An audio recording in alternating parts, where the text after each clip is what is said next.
Dear students, atomic properties की series में हमारा आज का लेक्चर है अबाउट आयनिक रेडियाई, जो कि हमारे एटॉमिक साइज की सीरीज का सेकंड पार्ट है। अपने इस वीडियो लेक्चर में हम डिस्कस करेंगे what is an ionic radii and why the ionic radii have additive property and what is the comparison between the radii of cations and anions with their neutral atoms. और उसके लिए हमने यहाँ पे एग्जांपल लिया है आयोडीन की। Then we will discuss the variation of ionic radii of isoelectronic ions and variations of ionic radii in periods and groups of periodic table. Then we will discuss the different methods for the determination of ionic radius, जिसमें two important methods हैं, Lenz method and Pauling's method for the determination of univalent and crystal radii. And at the end we will discuss the variation of atomic and ionic radii of the elements in different groups of periodic table. तो चलिए सबसे पहले start लेते हैं what is an ionic radii. In simple words it is the radius of any ion in an ionic crystal. अब ions क्योंकि हमारे पास two types हैं, कैटायंस और एनायंस, तो दोनों के केसेस में हम आयनिक रेडियाई को डिफाइन कैसे करेंगे कि it is distance between the nucleus of the ion to the outermost point where the nucleus exerts its attractive forces on the electronic cloud of ion. In the same way, anion का radius क्या होगा कि उसके nucleus से outer most point जहां पे nucleus अपनी force of attraction exert कर रहा है to its electronic cloud, that is called the ionic radius of that ion. और इस डिस्टेंस से बियॉन्ड ये एज्यूम किया जाता है कि nucleus will not exert any forces of attraction on the electronic cloud. It means कि इन पर्टिकुलर पॉइंट्स पे न्यूक्लियस की अट्रैक्शन मिनिमम होगी for their electronic cloud. Now the next question arises that why the ionic radii have an additive property. अब chemistry में additive properties हम उन properties को कहते हैं that are equal to the sum of properties of the individual components. It means कि अगर हम ionic crystal में अपने ions को sphere की form में assume करें, then the internuclear distance, which is the distance between the nuclei of cation to the nuclei of anion, that is equal to the sum of ionic radius of cation and ionic radius of anion. Equation की form में हम इसको कैसे represent कर सकते हैं कि inter ionic distance, that is the distance between the nuclei of cation and anion, it is equal to the ionic radius of cation plus ionic radius of an anion. इसकी further explanation के लिए यहाँ हमने example लिया sodium chloride आयनिक crystal की, जिसमें sodium और chlorine के दरमियान internuclear distance is equal to 2.76 angstrom and ionic radius of cation, that is the sodium ion, it is equal to the 0.95 angstrom। और सेम उसी रिलेशनशिप को use करके हमें कैलकुलेट करना है ionic radius of chloride ion. अब relationship हमारे पास क्या है, internuclear distance between sodium cation and chloride anion is equal to sum of ionic radii of sodium ion plus ionic radii of chloride ion.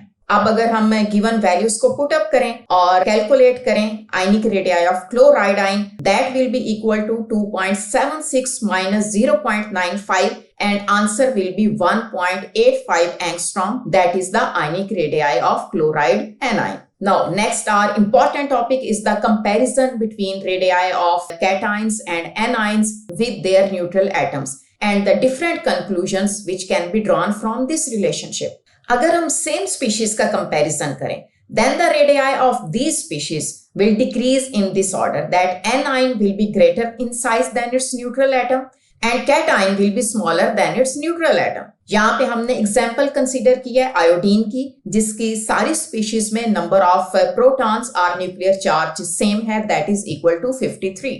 लेकिन इसके different cationic और anionic species में number of electrons different हैं। आयोडाइडाइन जिसकी formation हुई है by the gain of 1 electron, तो 1 electron की एडिशन के बाद इसमें टोटल नंबर ऑफ इलेक्ट्रॉन्स हैं 54। लेकिन न्यूट्रल एटम के केस में number of electrons are equal to number of protons 53। और कैटायन की फॉर्मेशन में by the loss of 1 electron the remaining electrons are only 52। It means that 3 of these species have the same number of protons and have the same nuclear charge, but these have the different number of electrons in them. अब जैसे जैसे in given species में total number of electrons increase होंगे, तो nucleus और total number of electrons के दरमियान forces of attraction decrease हो जाएंगी और इलेक्ट्रॉनिक क्लाउड एक्सपैंड हो जाएगा। और ओवरऑल रिजल्ट क्या होगा, दैट रेडियस ऑफ एटम और आयन विल इंक्रीज। अब इन पॉइंट्स को हम इस एक्सप्रेशन की फॉर्म में रिप्रेजेंट कर सकते हैं कि as number of electron increases forces of attraction between the nucleus and number of electron decreases and this will result in increase in radius of atom or ion. अब हमारी given species में क्योंकि number of electrons के decrease होने का order ये है, N आइन में इलेक्ट्रॉन के गेनिंग के बाद नंबर ऑफ इलेक्ट्रॉन ज्यादा है as compare to the neutral atom, और कैटाइन में लॉस ऑफ इलेक्ट्रॉन के बाद number of electrons are less than its neutral atom. तो हमारे पास साइज के डिक्रीज होने का ऑर्डर कुछ इस तरह आएगा। A9 which has the greater number of electrons is larger in its size than its parent atom, and cation which has the less number of electrons is smaller than its corresponding parent atom. अब इस order की base पे हम different conclusions draw कर सकते हैं। First one conclusion is that the radii of various species which have the same nuclear charge are same number of protons but these have the different oxidation states, then their radii decreases with the increase in oxidation number of species. For example, in species में -1 से 0 और 0 से +1 की तरफ move करते हुए oxidation number increase हो रहा है। अब ऑक्सीडेशन नंबर इंक्रीज होने से इन डिफरेंट स्पीशीज के साइज भी डिक्रीज हो जाएंगे। एनाइन जिसका ऑक्सीडेशन नंबर -1 है, it has the larger size as compare to cation which has the more oxidation number that is +1। अब इसकी रीजन क्या है? जैसे जैसे इन डिफरेंट स्पीशीज के ऑक्सीडेशन नंबर इंक्रीज होंगे, in the same way the number of electrons in these species will decrease and size of atom और आयन विल आल्सो डिक्रीज। क्योंकि नंबर ऑफ इलेक्ट्रॉन्स और साइज ऑफ एटम और ion में direct relationship है। अगर number of electrons decrease हो जाएंगे तो उन स्पीशीज के साइजेस भी डिक्रीज हो जाएंगे। स्टूडेंट्स, इसी कंसेप्ट की बेस पे हम एक्सप्लेन करेंगे कि why the different cations of the same species have the different sizes. For example, आपके पास एग्जाम में बहुत ही इंपॉर्टेंट क्वेश्चन आ सकता है कि which cation will have the smaller size, either lead with 2 positive oxidation state which is formed by the loss of 2 electrons, or with the 4 positive oxidation state which is formed by the loss of 4 electrons. अब जाहिर है exam में comparison के लिए आपको कोई भी species दी जा सकती हैं, लेकिन आपका फोकस सिर्फ उनकी ऑक्सीडेशन स्टेट्स पे होना चाहिए। स्टूडेंट्स, ऐसे केसेस में जहां पे सेम एलिमेंट हो लेकिन उनके 2 या 2 से ज्यादा डिफरेंट कैटाइन्स के हमें साइज का कंपैरिजन करना हो, then always remember that size of these cations will decreases with the increase in their positive oxidation state. It means lead with 4 positive oxidation state is less in size than lead with 2 positive oxidation state, because as the oxidation number increases then the number of electron decreases, और number of electron decrease होने से nucleus और outer most electrons के दरमियान forces of attractions increase हो जाएंगी। Nucleus ज्यादा force electronic cloud को पुल करेगा और ओवरऑल रिजल्ट क्या होगा कि वो कैटाइन जिसमें ऑक्सीडेशन नंबर ज्यादा है with the more positive oxidation number, उसका साइज डिक्रीज हो जाएगा। अब इसके लिए यहाँ पे हमने दोनों की एक्सपेरिमेंटल वैल्यूज का भी कंपैरिजन दिया है। Lead with 2 positive oxidation state has size 1.20 angstrom and lead with 4 positive oxidation state has the ionic size 0.84 angstrom. Students, same यही concept हम apply कर सकते हैं for the element which have 2 or more than 2 different types of anions and which have the different oxidation number. अब इस case में भी size of anions will increase with the increase in their negative oxidation number.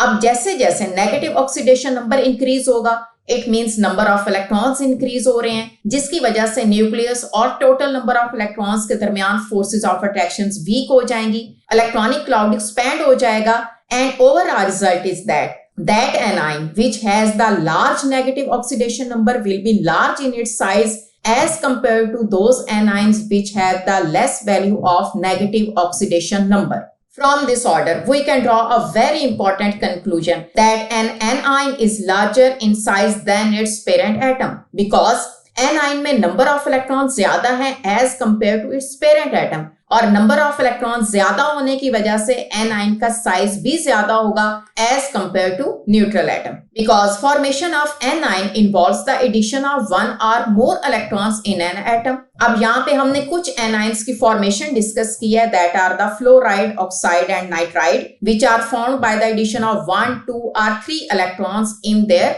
parent atoms. अब किसी भी neutral atom से anion की formation में नंबर ऑफ इलेक्ट्रॉन्स इंक्रीज हो जाते हैं as compare to number of protons, और नंबर ऑफ प्रोटॉन्स के लेस होने से Z effective value of anion भी डिक्रीज हो जाएंगी as compare to its neutral atom. और ओवरऑल इफेक्ट क्या होगा कि anion के केस में nuclear forces of attraction for the outer electrons will decrease and it will result in that size of anion will become larger than the neutral atom. For example, यहाँ पे comparison के लिए हमने दो species को लिया है, fluorine atom and its anion which is formed by the addition of one electron and it is fluoride ion. अब दोनों के कंपैरिजन में फ्लोराइड आयन का साइज लार्ज है as compare to the fluorine atom. अब इसकी रीजन क्या है? अब दोनों स्पीशीज में नंबर ऑफ प्रोटॉन्स तो सेम है, लेकिन after the addition of one electron fluoride ion has more number of electron as compare to its neutral atom. अब इसका इफेक्ट क्या होगा कि फ्लोराइड आयन के केस में Z effective values will decrease for the outermost electron and that is 4.85 as compared to 5.20 which is the Z effective field by the outer electrons present in fluorine atom. Students, यहाँ हमने जो Z effective values use की हैं ये हमने Slater's rule की help से calculate की हैं और इसकी फर्दर एक्सप्लेनेशन के लिए आप हमारा शील्डिंग इफेक्ट का वीडियो लेक्चर भी देख सकते हैं जिसमें हमने इन्हीं स्पीशीज के Z इफेक्टिव वैल्यूज के कैलकुलेशन को डिस्कस किया।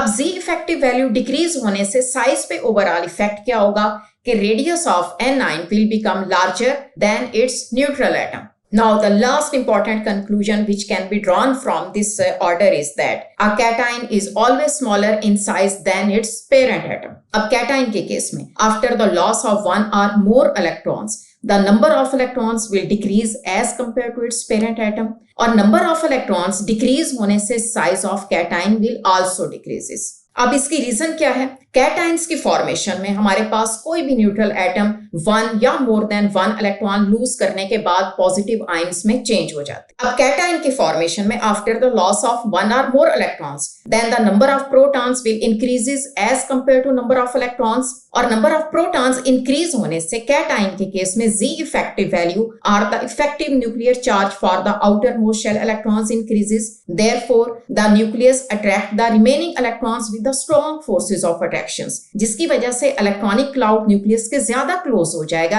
And overall effect is that size of cation is always smaller than its parent atom. इसकी फर्दर एक्सप्लेनेशन के लिए यहाँ पे हमने सोडियम आयन और न्यूट्रल सोडियम एटम की एग्जांपल ली है और अगर आप साइज का कंपैरिजन करें then the radii of sodium atom is larger than its cation. अब यहाँ पे अगर हम डिफरेंट फैक्टर्स का कंपैरिजन करें तो दोनों स्पीशीज के केस में number of protons are same, लेकिन सोडियम आयन के केस में after the loss of one electron number of electrons will decreases as compare to neutral atom. अब इस डिक्रीज का Z इफेक्टिव पे क्या इफेक्ट होगा कि वो वैल्यू जो कि न्यूट्रल एटम के केस में 2.2 है, लेकिन सोडियम आयन की फॉर्मेशन के बाद न्यूक्लियर अट्रैक्शंस इंक्रीज हो जाएंगी अप टू 6.85। अगेन स्टूडेंट्स, ये वैल्यूज भी स्लेटर्स रूल की हेल्प से ही कैलकुलेट की गई हैं and it will result in decrease in ionic radii of cation that is 0.95 in case of sodium cation as compared to neutral atomic radii that is 1.57 angstrom. Now next we will discuss the important topic and that is the variation of ionic radii of isoelectronic species. Iso means same और electronic ion means कि ये वो ions हैं जिनमें number of electron same होंगे, लेकिन ये species हैं क्या? These are the cations or anions of different species which have the same number of electrons or it means they have the same electronic configuration.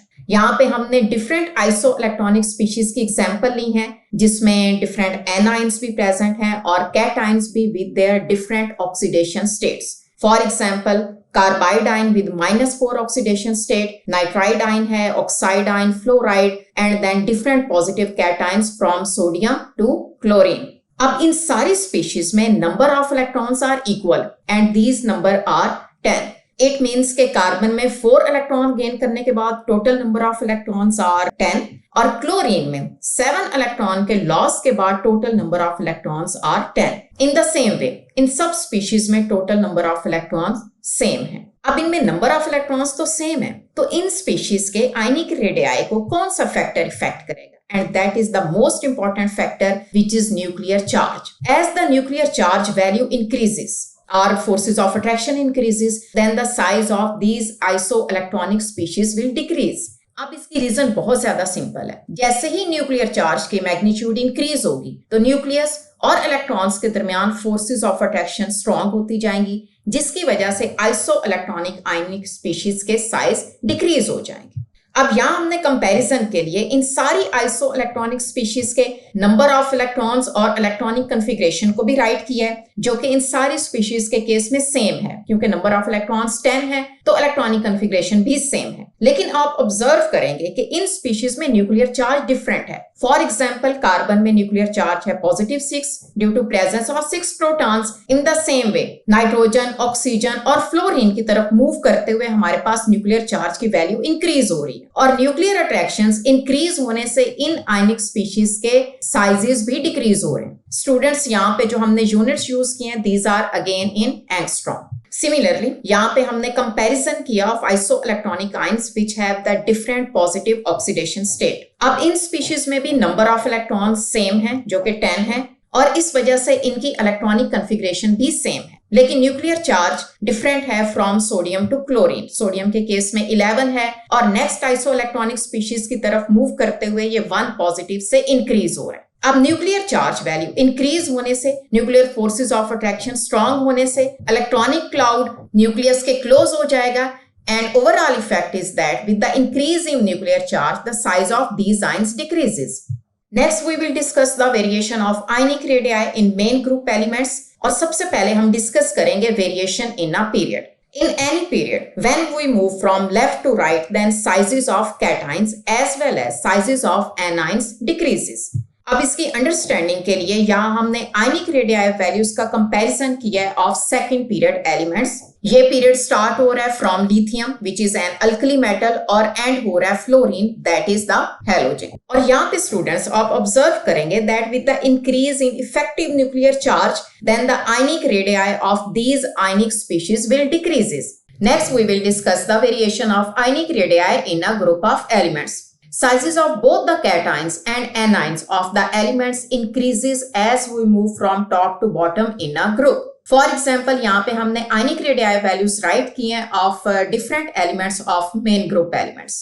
For example, first A elements, second A alkaline earth metals, जिसमें ionic radii हैं first A elements के alkali metals के in their +1 oxidation state, और alkaline earth metals group second A elements के जिनकी oxidation state है +2, और third A elements boron family जिनके आयनिक रेडियाइज की वैल्यू है after the loss of 3 electrons are with the 3 positive oxidation state. Students, अब किसी भी ग्रुप में आप ऑब्जर्व करें टॉप से बॉटम, हालांकि ऑक्सीडेशन नंबर वैल्यू सेम है, लेकिन size of cation increases down the group. Next we will discuss the ionic radii of elements of 4th, 5th, 6th and 7th A group elements. In element के cases में भी cations and A9 sizes increases down the group. अब students, यहाँ पे भी जो cationic radii की values right की हैं वो 4th ए एलिमेंट के केस में +4 ऑक्सीडेशन स्टेट के साथ हैं। इन the same way 5th A element के केस में उनका ऑक्सीडेशन स्टेट है +5, और 6th ए एलिमेंट के केस में ऑक्सीडेशन स्टेट है +6। लेकिन आप ऑब्जर्व करेंगे कि सेम ग्रुप में डिफरेंट एलिमेंट्स के ना सिर्फ cationic radii down the group increase हो रहे हैं, बल्कि एलिमेंट्स के एनायनिक रेडियाई भी डाउन द ग्रुप इंक्रीज हो रहे हैं। लेकिन स्टूडेंट्स, यहाँ पे हमें एक इंटरेस्टिंग फैक्ट भी देखने को मिलेगा कि कैटायनिक रेडियस जो कि डाउन द ग्रुप इंक्रीज हो रहा है, उस केस में फर्स्ट एलिमेंट्स के केस में तो ये इंक्रीज बहुत ज्यादा लार्ज है, लेकिन जब हम लास्ट एलिमेंट्स तक पहुंचते हैं तो वहां रिलेटिव इंक्रीज जो है वो काफी ज्यादा कम है। फॉर एग्जाम्पल, यहाँ पे हमने डिफरेंट पेयर्स के relative increase in ionic size का कंपैरिजन दिया है। अगर हम फर्स्ट पेयर को कंसीडर करें that is from lithium to sodium, तो लिथियम से सोडियम की तरफ मूव करते हुए relative increase in ionic radii is 0.27, that is quite large. In the same way, when we move from sodium to potassium, then the relative increase in ionic radii is 0.38. But when we move from potassium to rubidium and rubidium to cesium, then the relative increase in ionic radii is quite small. It means कि किसी भी group के first members में तो relative increase बहुत ज्यादा है, लेकिन लास्ट मेंबर्स के केस में ये रिलेटिव इंक्रीज काफी रिड्यूस हो गया। अब इसकी रीजन क्या है? जब हम पोटेशियम से रुबिडियम आयन की तरफ मूव करते हैं तो दरमियान में फर्स्ट ट्रांजिशन सीरीज के 10 एलिमेंट्स प्रेजेंट हैं from scandium to zinc. It means कि पोटेशियम से रुबिडियम की तरफ मूव करते हुए एटॉमिक नंबर बहुत ज्यादा इंक्रीज हो जाएगा, जिसकी वजह से nuclear forces of attraction strong हो जाएंगी और न्यूक्लियस अपने इलेक्ट्रॉनिक क्लाउड को बहुत ज्यादा क्लोजली पुल कर लेगा, जिसकी वजह से साइज ऑफ एटम और आयन में जितना इंक्रीज होना चाहिए इतना इंक्रीज नहीं होगा, और इफेक्टिव न्यूक्लियर चार्ज की वजह से साइज कंपैरेटिवली लेस इंक्रीज होगा। Next we will discuss the most important part of our lecture and that is the experimental methods for the determination of ionic radii, जिसके लिए दो बहुत ही इंपॉर्टेंट मेथड्स हैं, Lande's method and Pauling method. अब one by one हम इन दोनों मेथड्स को डिस्कस करेंगे with the help of different examples. Now the first one is the Lenz method, which was actually the first attempt to determine the radii of different ions. Lenz ने अपने method में different ionic halides को use किया to determine the radii of different ions, और अपने इस method में उसने दो इंपॉर्टेंट assumptions यूज किए to calculate their radii. Now the first assumption was that if the cation is very small in size as compared to anion. अब इसके लिए लेंस ने एग्जांपल डिस्कस की that of lithium iodide ionic crystal. इसमें lithium cation का size बहुत ज्यादा small है as compare to iodide anions. Lande's ने ये एज्यूम किया कि इसकी आयनिक क्रिस्टल में क्योंकि एनाइन का साइज बहुत ज्यादा लार्ज है तो वो ऑलमोस्ट एक दूसरे के साथ कांटेक्ट में होंगे या एक दूसरे को टच कर रहे होंगे, और उसके दरमियान जो स्मॉल स्पेस है उसमें स्मॉल साइज कैटाइन प्रेजेंट होगा, दैट वाज द लिथियम। अब लिथियम आयोडाइड में हम आयनिक रेडियाई ऑफ आयोडाइड कैसे फाइंड आउट करेंगे? उसके लिए सबसे पहले हम डिस्टेंस मेजर करेंगे between the nuclei of two adjacent iodide ions and that will be equal to distance d। और अगर हम इस डिस्टेंस को 2 से डिवाइड कर दें, इसका हाफ ले लें, that will be equal to ionic radii of iodide ion. For example, the internuclear distance between the two iodide anions is equal to 426 picometer. जब हम इसका हाफ लेंगे, that is 213 picometer, that will be the ionic radii of iodide ion in lithium iodide. Now, the second assumption is that if the cation is very large in size, for example, अगर हमारे पास halides हैं sodium iodide and potassium iodide, जिसमें cations का size large है as compare to the lithium cation which we have considered in the lithium iodide ionic crystal. अब इस case में जाहिर है कि जो एनाइंस हैं वो डायरेक्टली एक दूसरे को तो टच नहीं कर रहे होंगे, बल्कि यहाँ पे कैटाइन्स और एनाइंस एक दूसरे के डायरेक्ट कांटेक्ट में हैं।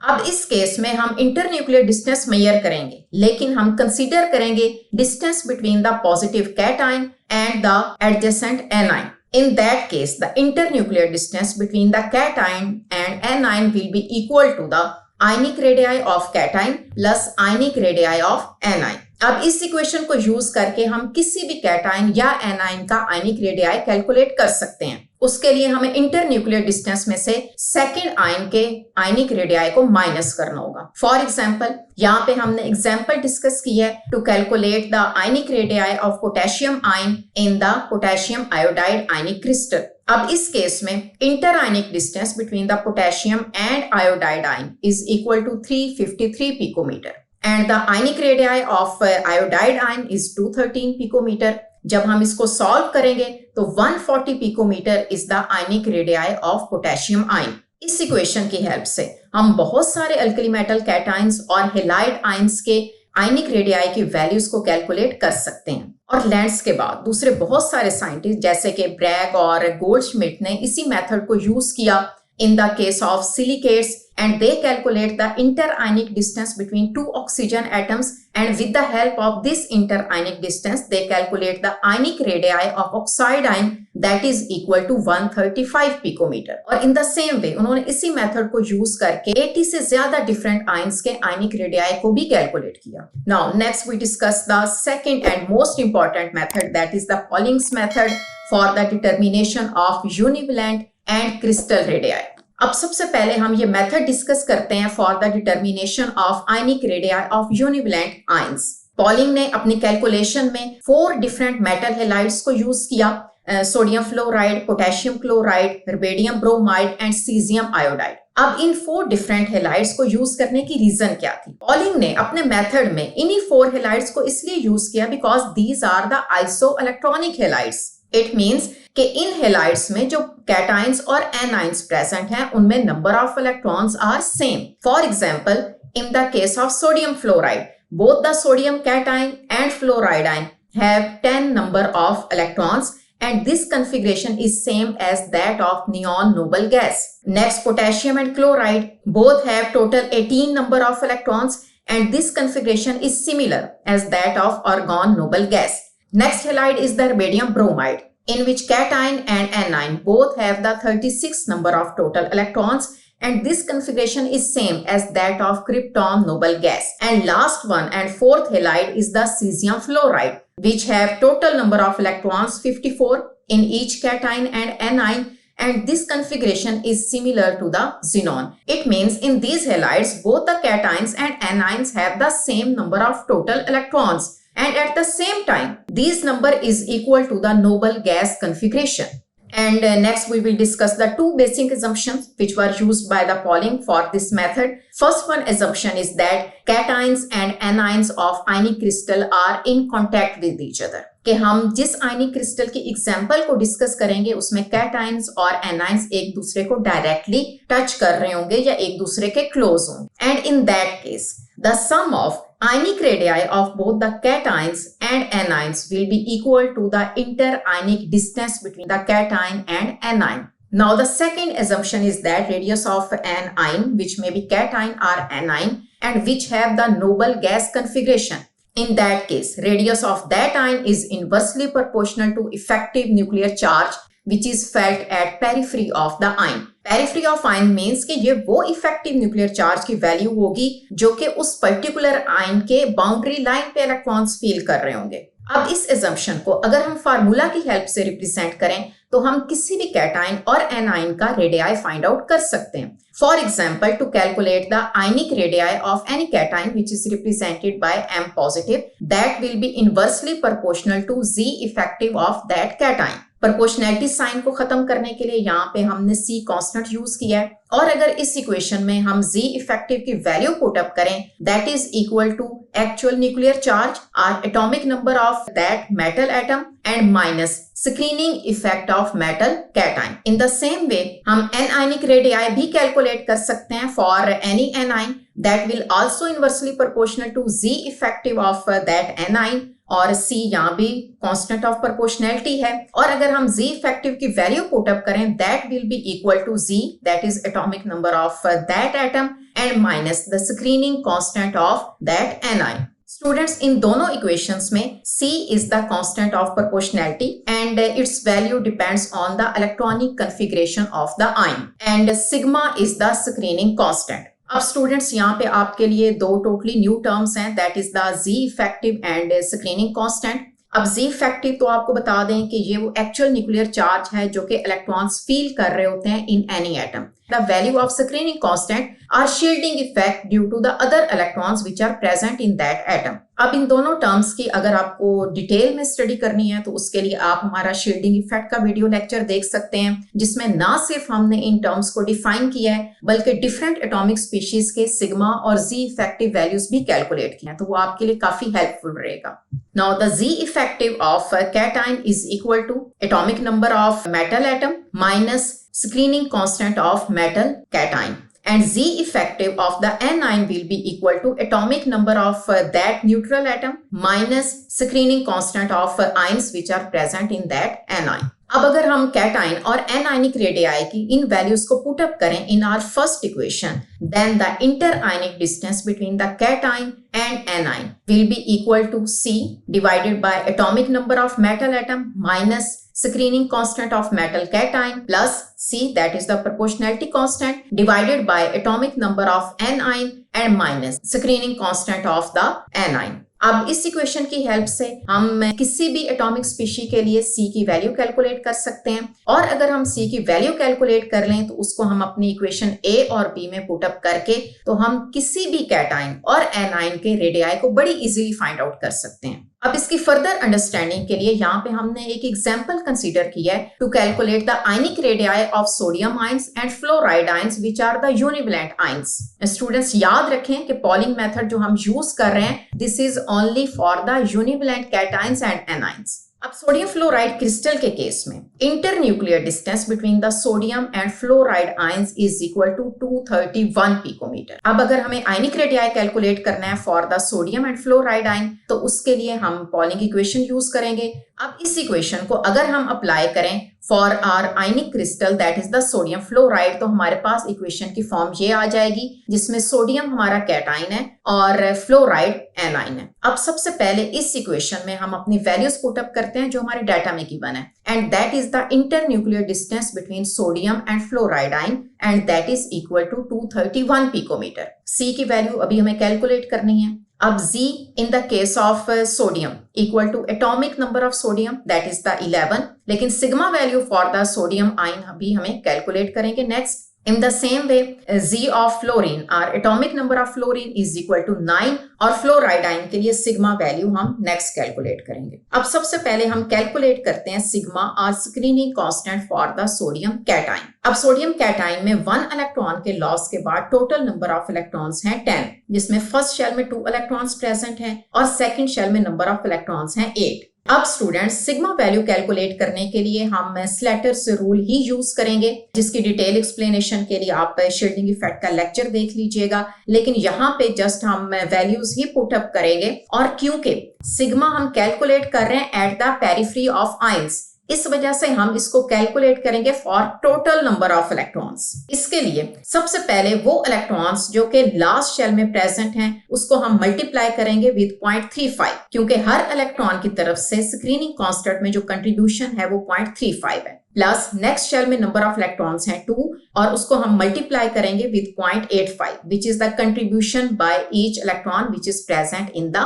First shell. तो हमारे पास स्क्रीनिंग कांस्टेंट की वैल्यू आएगी 4.5। अब नेक्स्ट हम कैलकुलेट करेंगे sigma value for the fluoride ion. अब फ्लोरीन एटम ने एक इलेक्ट्रॉन जब एक्सेप्ट किया तो उसके भी टोटल नंबर ऑफ इलेक्ट्रॉन्स हैं 10, फर्स्ट शेल में नंबर ऑफ इलेक्ट्रॉन्स आर 2 और सेकंड शेल में नंबर ऑफ इलेक्ट्रॉन्स आर 8। अब इसकी वैल्यूज हम पुट अप करेंगे तो सेम हमारे पास स्क्रीनिंग कांस्टेंट की वही वैल्यू आएगी जो कि सोडियम कैटाइन के केस में थी, क्योंकि दोनों आयंस में number of electrons are same. अब जो हमने वैल्यूज कैलकुलेट की हैं इसको हम अपनी इक्वेशन में पुट अप करेंगे to calculate the value of C, और एटॉमिक नंबर ऑफ सोडियम में से हम screening constant of sodium cation minus करेंगे और एटॉमिक नंबर ऑफ फ्लोरीन में से हम screening constant of fluoride ion minus करेंगे। तो इक्वेशन की हमारे पास ये फॉर्म आएगी। जब हम इसको सॉल्व करेंगे this equation gives the value of C that is equal to 614.25। अब लास्ट में हम C की वैल्यू को पुट अप करेंगे in our equation A and B to calculate the ionic radii of sodium and fluoride ions.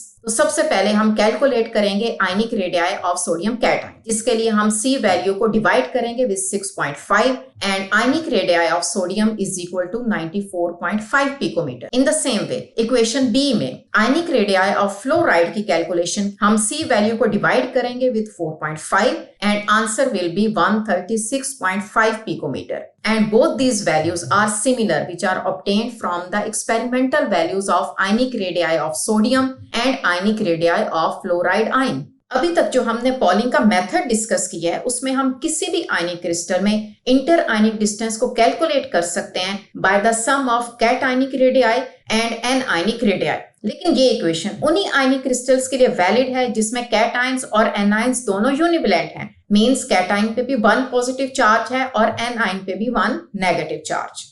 लेकिन ऐसे आयनिक crystals जिसमें cations और एनाइंस दोनों ही पॉलीवैलेंट है, in that case the experimental value of inter-ionic distance between the cation and anion is always less than sum of the ionic radii of cation and ionic radii of anion. For example, यहाँ पे हमने example discuss किया magnesium side. इस आयनिक crystal में cation पे भी 2 positive charge है और एनाइन पे भी 2 नेगेटिव चार्ज। लेकिन जब हम इस क्रिस्टल में इंटर आयनिक डिस्टेंस मेजर करते हैं between the magnesium cation and oxide anion, its experimental value is 205 picometer. लेकिन अगर हम मैग्नीशियम और ऑक्सीजन के यूनिवैलेंट रेडियाई को प्लस करें, that value is equal to 257.4 picometer. This experimental value is less than sum of the univalent cations and anions radii. It means univalent radii are very large in size and those cations and anions which are polyvalent, these are the smaller in size. अब इस confusion को खत्म करने के लिए polling ने एक new concept introduce करवाया, that was the crystal radius.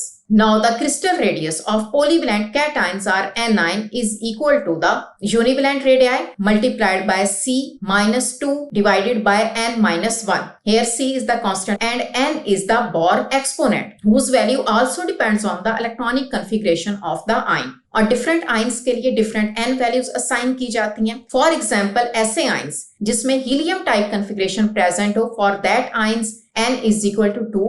Those ions which have the neon type configuration have the n value 7, and for those ions which have the argon type configuration their n value is 10, and for the ions which are having the krypton type configuration their n value is equal to 12. अब इसी equation को हम use करेंगे to calculate the crystal radius of magnesium ion and oxide ion. तो सबसे पहले हम calculate करेंगे crystal radius of magnesium ion, that is equal to, अब हम यहाँ पे वैल्यू पुट अप करेंगे. It's univalent covalent radius 81.9 is it's univalent ionic radius multiplied by value of C is 2. और इस केस में क्योंकि इलेक्ट्रॉनिक कन्फिग्रेशन है हमारे पास नियॉन टाइप, तो n वैल्यू असाइन की गई है 7. जब हम इस इक्वेशन को सॉल्व करेंगे तो 62 picometer is the crystal radius for the magnesium ion. अब सेम इसी तरह हम ऑक्साइड आयन के लिए क्रिस्टल रेडियस की वैल्यू को कैलकुलेट करेंगे. 175.5 is the univalent radius of oxide ion multiplied by 2. और यहाँ भी क्योंकि नियॉन टाइप इलेक्ट्रॉनिक कन्फिग्रेशन है इस वजह से n वैल्यू असाइन की गई है 7. अब इक्वेशन सॉल्व करने पे हमारे पास ऑक्साइड आयन की क्रिस्टल रेडियस की वैल्यू है 140 पिकोमीटर. अब मैग्नीशियम ऑक्साइड की आयनिक क्रिस्टल में इंटर आयनिक डिस्टेंस को कैलकुलेट करने के लिए हम मैग्नीशियम और ऑक्साइड आयन की क्रिस्टल रेडियस की वैल्यूज को सम अप करेंगे. That value is 202 picometer and that is very near to the experimentally and observed value of inter ionic distance between magnesium and oxide ion, that is equal to 205 picometer. And at the end of our lecture, we will discuss the variation of atomic and ionic radii of elements in different groups. और सबसे पहले हम start लेंगे from alkali metals which are elements of group first elements which have the largest atomic radii in their respective periods.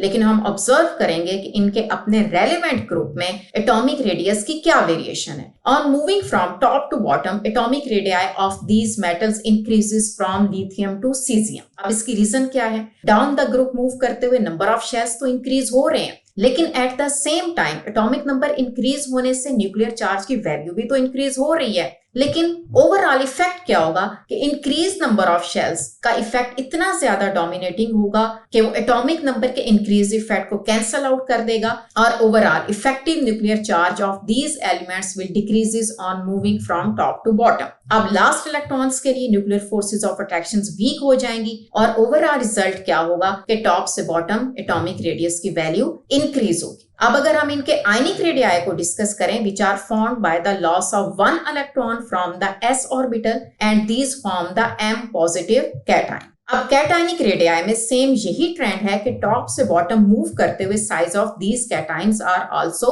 Increases, but at the same time you will observe that each cation is smaller in size than its parent atom. और ये reason हम detail से discuss कर चुके हैं that cations have smaller size than their parents atom. Next we will discuss the variation of atomic and ionic radii of second group elements which are the alkaline earth metals. अब alkaline earth metals के case में भी down the group atomic and ionic radii increases because down the group number of shells increases and effective nuclear charge for the outermost electron decreases and overall result is that on moving from top to bottom atomic radii of the atoms increases. अब इनके cation की formation में these involve the loss of 2 electrons from the s orbital and form the cations with 2 positive oxidation state. अगर हम इनके कैटाइन्स के size को observe करें तो सेम ट्रेंड हमें देखने को मिलेगा कि down the group the ionic radii also decreases and at the same time we will also observe that cation is smaller in size than its parent atom.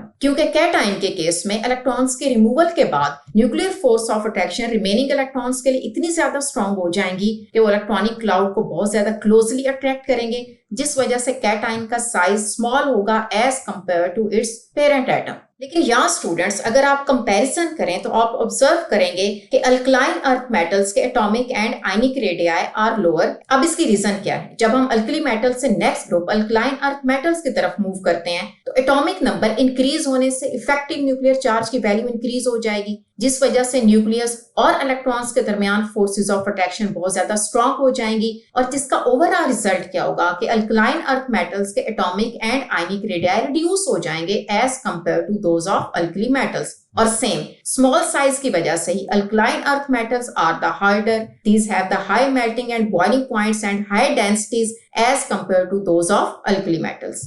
Next, we will discuss the variation of atomic and ionic radii of elements which are present in third A group, which is the boron family members boron, aluminium, gallium, indium and thallium. Same students, यहाँ भी हमें general trend ही देखने को मिलेगा कि number of shells increase होने से down the group atomic radii of these elements increases. In the same वे ये अपने कैटाइन फॉर्मेशन में 3 इलेक्ट्रॉन लूज करने के बाद फॉर्म कर रहे हैं M3 पॉजिटिव कैटाइन, और इन कैटाइन्स के साइज भी डाउन द ग्रुप इंक्रीज हो रहे हैं, and their cationic radii are also smaller in size as compared to their atomic radii because cations are always smaller than their respective atoms. लेकिन students third A group के atomic size के trend में हमें एक exceptional behaviour भी देखने को मिल रहा है, जिसमें atomic size of gallium is less than that of aluminium, and the reason is their valence shell electronic configuration. In case of aluminium valence shell configuration में थर्ड शेल इन्वॉल्व है,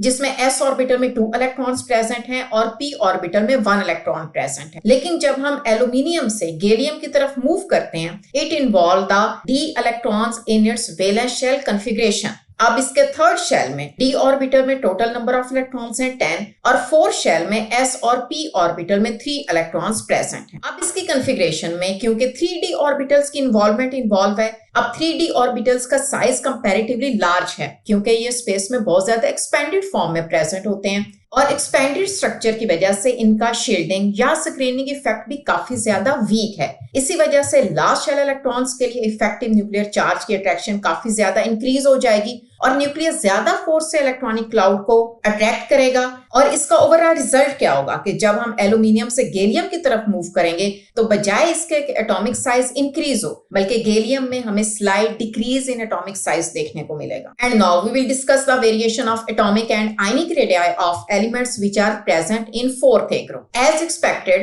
the atomic radii of these elements also increases down the group, and reason is same because on moving from top to bottom, number of shells increases, and due to increase in number of shells, atomic radii increases down the group. अब अगर हम इनके कैटाइन्स के size का comparison करें, then cationic sizes also decreases from top to bottom either in their 4+ oxidation state and same in the case of their 2+ oxidation state. Next, we will discuss the variation of atomic and ionic radii of elements which are present in 5th A group. Students, इस group के elements में भी top से bottom atomic size will increase due to increase in number of shells. अब अगर हम इनके cationic और एनायनिक साइज का कंपैरिजन करें तो क्योंकि इन एलिमेंट्स में कैटाइन्स की भी फॉर्मेशन हो रही है विद +5 ऑक्सीडेशन स्टेट, और at the same time due to gain of electron these also form anions and these also have the anionic radii, and both of these radii increases down the group. और अगर हम इन तीनों different values का comparison करें, then the anions have the larger size as compared to their neutral atom and cations are smaller in size than their neutral atom. So the increasing trend is that anions are always larger than their neutral atom and cations are always smaller than their parent atom. Next, we will discuss the variation of atomic and ionic radii of elements which are present in 6A group, which are the members of oxygen family, and in these elements also down the group the size increases due to increase in number of shells. अगर हम इनके cationic और anionic size का comparison करें, these also show a regular trend from top to bottom and increases down the group. और अगर हम इन तीनों रेडियाई का आपस में कंपैरिजन करें तो anions have the largest size as compared to their neutral atom and cations are smaller in size than their neutral atom, and these follow the same general increasing trend of ionic radii, that anions are larger in size than neutral atom which is larger in size than cations. And now we will discuss the variation of atomic and ionic radii of halogens, which are elements of 7th A group. Halogens, which are the last element in their respective period, these have the smallest atomic radii, and reason is their maximum effective nuclear charge. अब ये nuclear charge इतना ज्यादा strong होगा कि ये electronic cloud को strongly hold करके रखेगा, जिस वजह से पीरियड के एंड तक मूव करते हुए हैलोजेंस का साइज डिक्रीज हो जाए। लेकिन अगर हम सेम ग्रुप में ऑब्जर्व करें तो टॉप से बॉटम हैलोजेंस का साइज इंक्रीज होता है due to increase in number of shells. अब जहां तक इनके आयनिक रेडियाई की बात है तो फर्स्ट मेंबर में तो सिर्फ एनाइन रेडियस ही इन्वॉल्व होगा, लेकिन नेक्स्ट मेंबर्स में कैटाइन की फॉर्मेशन भी इन्वॉल्व होती है। लेकिन क्योंकि इन एलिमेंट्स में स्ट्रॉन्ग टेंडेंसी है to accept one electron to form the halide ion, so we will consider their anionic radii and which also increases down the group. और अगर आप anionic radii का comparison करें with the value of atomic radii, then the anionic radii are greater in size than the parent atom. Now at the end we will discuss the size of noble gas atoms, जिनके size को हम major करते हैं in their solid crystalline state. अब solid crystalline state में different noble gas atoms के दरमियान कोई strong chemical bond या covalent bond present नहीं है, बल्कि weak forces of attractions present हैं which are van der Waals forces. और इसी वजह से जब हम नोबल गैस एटम्स के एटॉमिक साइज को कंसीडर करते हैं, then we will discuss their van der Waals radii and not their covalent radii. And these radii increases from top to bottom in a group because from top to bottom due to increase in number of electronic shells, van der Waals radius increases. तो students, इस तरह हमने detail से discuss किया about variation of covalent and ionic radii of elements in periods and group of main group elements. अब अगर हम इस सारी डिस्कशन को समराइज करें तो हमारे पास एक जनरल ट्रेंड क्या होगा, that when we move from alkali metals to noble gases, then the atomic radii decreases due to increasing effective nuclear charge. And in any group, when we move from top to bottom, then the atomic radius increases due to increasing number of shells. अब कहीं पे हमें irregular trends भी देखने को मिले हैं, जिसके बिहाइंड जो रीजंस थी वो हमने डिस्कस की हैं। और स्टूडेंट्स, यहाँ पे एक कंसेप्ट याद रखें that atomic radii of noble gases are actually their van der Waals radii, not their covalent radii, and their values are larger than the covalent radii of halogen atoms.